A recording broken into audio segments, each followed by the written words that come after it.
আপনারা যারা উপস্থিত ছিলেন সকলে অবগত আছেন যে নবীজির মেরাজ সম্পর্কে আমরা আলোচনা করেছিলাম। নবীজির জীবনে মেরাজ হয়েছে অকপটে সত্য কথা, ঠিক কি না? এটা অদৃশ্য এক কাহিনী যা কোরআন এবং সুন্নাহ দ্বারা প্রমাণিত। সুবহানাল্লাহ। এই রজব মাসের যে মেরাজ আল্লাহর সাথে যে হলো, দেখা সাক্ষাৎ করে যে আসলো, আমরা জানি নামাজ নিয়ে এসেছে। নামাজ ছাড়াও আপনার আমার নবী আপনার আমার জন্য উম্মতের খেদমতে 14 দফা কর্মসূচি নিয়ে এসেছেন। কয় দফা? 14টা কর্মসূচি। শুধু নামাজ নয়, নামাজ তো এনেছেনই, নামাজের পাশাপাশি 14 দফা কর্মসূচি এনেছেন। আমরা এটা অনেকেই জানি না। কি কি 14 দফা কর্মসূচি আল্লাহ রাসূল সেদিন এনেছিলেন? সূরাতুল বানী ইসরাঈলে আল্লাহ পাক রব্বুল আলামিন ধারাবাহিক বর্ণনা করছেন সূরা বানী ইসরাঈল 23 নম্বর আয়াত থেকে। কত নম্বর আয়াত বললাম? 23 থেকে। আপনারা বাসা গিয়ে কোরআন খুলে দেখবেন, আল্লাহ তাআলা ধারাবাহিক বর্ণনা করেছেন। রব্বুল আলামিন বলছেন, ওয়া ক্বাদা রাব্বুকা আল্লা তা'বুদু ইল্লা ইয়াহু ওয়া বিল ওয়ালিদাইনি ইহসানা। আল্লাহ পাক রব্বুল আলামিন 14 দফার প্রথম নাম্বার দফা কর্মসূচি দিয়েছিলেন। ইয়া রাসূলুল্লাহ সাল্লাল্লাহু আলাইহি সাল্লাম আপনার উম্মতকে জানিয়ে দেবেন, এই নামাজের পাশাপাশি একটা দফা দাবি হলো, ওয়াকাদা রাব্বুকা আল্লা তা'বুদু, আল্লাহ ছাড়া কারো ইবাদত করা যাবে না। কার ইবাদত করতে হবে? আল্লাহ ছাড়া যেন কারো ইবাদত না করা হয়।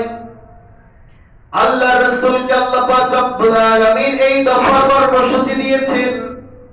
তাহলে আমরা বাস্তব জীবনে এসে কার ইবাদত করি, কার ইবাদত করি? আল্লাহ তো নিজেই বলেছেন, এই মানুষগুলোকে আমি এমনি এমনি সৃষ্টি করি নাই, এই মানুষগুলোকে অট্টালিকা বাড়িগাড়ি সম্পদ বানানোর জন্য সৃষ্টি করি নাই।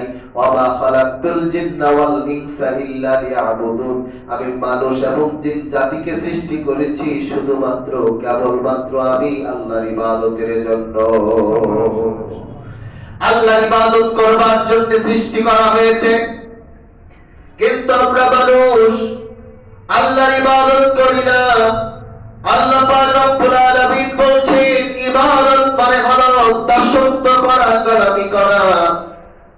আমরা যেমন কোন মালিকের আন্ডারে যদি কাজ করি, সেই মালিকের কাজটা সম্পূর্ণ না করলে কোনোদিন টাকা দেবে নাকি বলেন?